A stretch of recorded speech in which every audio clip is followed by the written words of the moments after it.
کرتا ہے. پیغام پاکستان عالم اسلام اور عالم دنیا میں اخوت اور بھائی چارے کی بات کرتا ہے. اور آج ہمارے لیے پیغام یہی ہے کہ ہم بہت سا نقصان کر بیٹھے, بہت سی مایوسیاں پھیل چکی.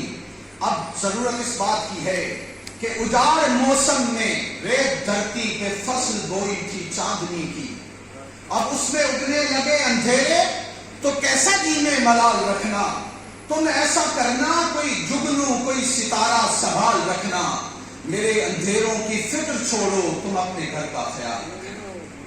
آج ضرورت اس امر کی ہے کہ ہم پاکستان کو, آزاد کشمیر کو اور عالم اسلام کو کیسے یکجا کر سکتے ہیں. جب پاکستان وجود میں آیا تھا تو ہم نے ایک عہد کیا تھا, کچھ طے کیا تھا ہمارے بڑوں نے. میں وہ ایک غزل جو حنیف اسدی کی ہے مجھے بہت مناسب معلوم ہوتی ہے کہ میں آپ کی خدمت میں پیش کروں. وفا کے خوگر, جو طے کیا تھا, جو ہم نے عہد کیا تھا جب پاکستان بنا تھا, جب تقسیم ہند ہوئی تھی تو وہ کیا چیز طے ہوئی تھی, وہ پیغام کیا تھا, وہ آپ کے سامنے رکھنا چاہتا ہوں. وہ یہ تھا کہ وفا کے خوگر وفا کریں گے, یہ طے ہوا تھا. یا میرے ساتھ پڑھیں گے, وفا کے خوگر وفا کریں گے یہ طے ہوا تھا. وطن کی خاطر جیئیں گے مریں گے یہ طے ہوا تھا. بوقت ہجرت قدم اٹھیں گے جو سوئے منزل, تو بیچ رستے میں دم نہ لیں گے یہ طے ہوا تھا. چہار جانب بہار آئی ہوئی تھی لیکن بہار کو اعتبار دیں گے یہ طے ہوا تھا. تمام دیرینہ نسبتوں سے گریز کر کے نئے وطن کو وطن کہیں گے یہ طے ہوا تھا. خدا کے بندے خدا کی بستی بسانے والے خدا کے احکام پر چلیں گے یہ طے ہوا تھا.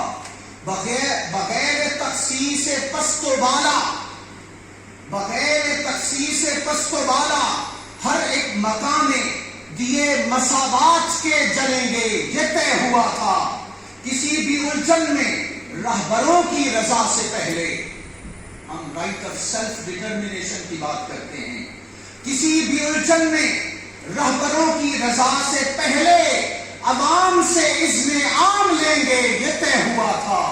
تمام تر حل طلب مسائل کو حل کریں گے, جو طے نہیں ہے وہ طے کریں گے یہ طے ہوا تھا. آج ضرورت ہے اس بات کی طرف ہم توجہ کریں. اب میں آ جاتا ہوں پیغام پاکستان کے کنٹینٹ کی طرف اور آخر میں ایتھکس آف ڈس ایگریمنٹ پہ انتہائی اختصار کے ساتھ.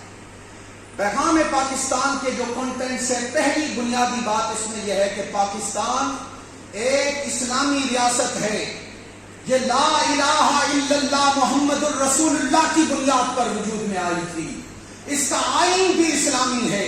اب پیغام پاکستان اس بات کی طرف ہماری توجہ دلاتا ہے کہ جس کی بنیاد لا الہ الا اللہ کی بنیاد بنی تھی, اسے ہم کیسے ایک غیر اسلامی ملک کہہ سکتے ہیں. اس کی افواج پر حملہ کرنا, اس کے اداروں پر حملہ کرنا, یہ گویا بغاوت کے زمرے میں آتا ہے. پاکستان کی یونیورسٹیاں آج اور عالم اسلام کی یونیورسٹیاں اور آزاد کشمیر کی یونیورسٹیاں, میں یہ بات کرنا چاہوں گا کہ ہمارے یہ جامعات, یہ ہماری یونیورسٹیاں, یہ ہماری درسگاہیں, یہ ہمارے مدارس, یہ تعلیم و تربیت کے لیے وجود میں آئے تھے, تخریب کے لیے نہیں, فساد کے لیے نہیں, نفرت کے فروغ کے لیے نہیں, امن مساوات اور محبت بانٹنے کے لیے وجود میں آئے تھے. پیغام پاکستان ہمیں یہ درس دیتا ہے اور ریاست مدینہ اور میثاق مدینہ سے بھی ہمیں یہی درس ملتا ہے کہ ہم نے اپنی مشکلات کو چیلنجز میں بدلنا ہے اور چیلنجز کو اپرچونٹیز میں تبدیل کر کے ایک ڈائیورسفائیڈ سوسائٹی قائم کرنی ہے. ہر کسی کو بنیادی حق دینا ہے.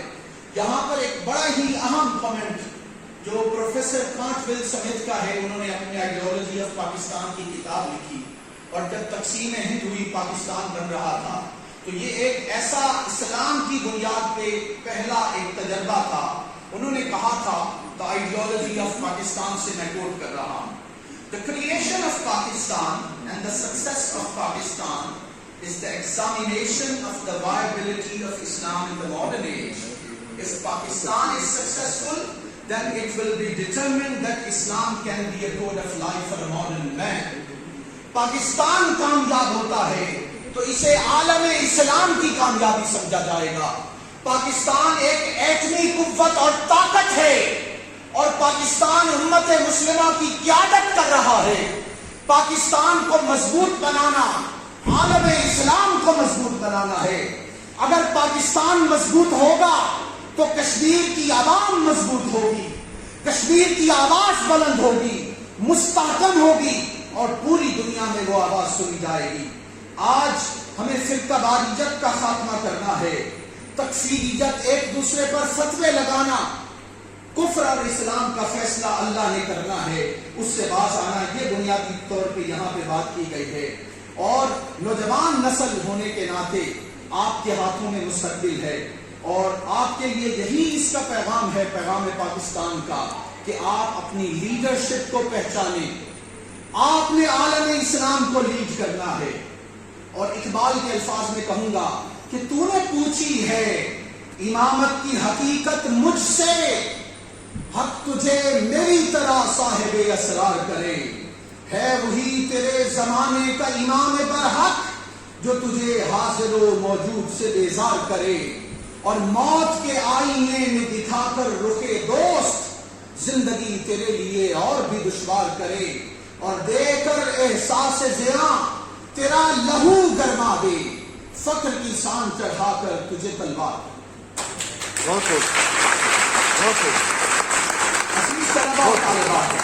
آپ اپنی گفتگو کے آخری حصہ میں, آج سب سے بڑا مسئلہ یہ ہے کہ ایتھکس آف ڈس ایگریمنٹ, اختلاف اس کائنات میں ایک فطری چیز, کہیں دن ہے کہیں رات ہے, کہیں مرد ہیں کہیں عورت ہیں. ابراہیم ذوق نے کہا تھا کہ گلہائے رنگ رنگ سے ہے زینت چمن, اے ذوق اس جہاں کو ہے زیر اختلاف سے. اس کائنات کے اندر جو ڈفرنس آف اوپینین ہے, جو اختلاف ہے, اسی سے اس کائنات کی خوبصورتی ہے. ہم نے اسے ایک بہت بڑی نفرت کا ذریعہ بنا دیا. میں عرض یہ کرنا چاہوں گا کہ یہ اختلاف محض دینی اور سیاسی بنیادوں پر نہیں ہوتا. زندگی کے ہر شعبے میں آپ کو اختلاف نظر آئے گا. ڈاکٹرز حضرات کو لیں, ڈاکٹروں کا اختلاف آپس میں ہوتا ہے, وکلاء کا اپنا ایک دوسرے میں اختلاف ہوتا ہے, استاد اور شاگرد کا ایک دوسرے سے اختلاف ہوتا ہے, وکلاء ایک آئینی دفعہ کو بیان کرنے میں ایک دوسرے سے اختلاف کرتے ہیں, قانون کی تشریح میں اعلیٰ عدالتیں ایک دوسرے سے مختلف ویو پوائنٹ رکھتی ہیں. تو اختلاف بری چیز نہیں ہے, یہ اختلاف رحمت ہے, باعث برکت ہے, ذہن کے بند دریچے کھولنے کا ذریعہ. یہ ایک بنیادی چیز. جہاں تک دینی اختلاف کی بات ہے, اس کے اندر بھی بہت زیادہ افراط و تفریط پائی جاتی ہے. میں یہاں پر شاہ ولی اللہ کی جو تحقیق ہے, میں اس کا خلاصہ آپ کی خدمت میں عرض کرنا چاہوں گا. شاہ ولی اللہ محدث دہلوی رحمۃ اللہ علیہ بیان کرتے ہیں کہ وہ کہتے ہیں کہ مذہبی اختلاف جو ریلیجس بنیادوں پہ ہوتا ہے, اس کا ایک دائرہ تو ایمان اور کفر کا ہوتا ہے. یعنی ایک اختلاف ایمان اور کفر کا ہے.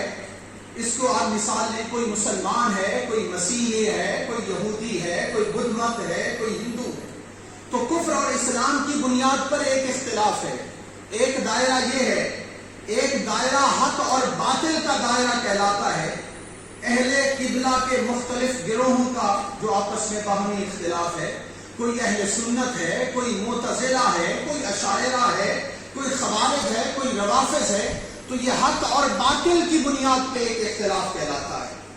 تیسرا دائرہ اختلاف کا وہ اہل سنت کے داخلی ماحول میں فقہائے کرام کا آپس میں اختلاف بھی اس کا ایک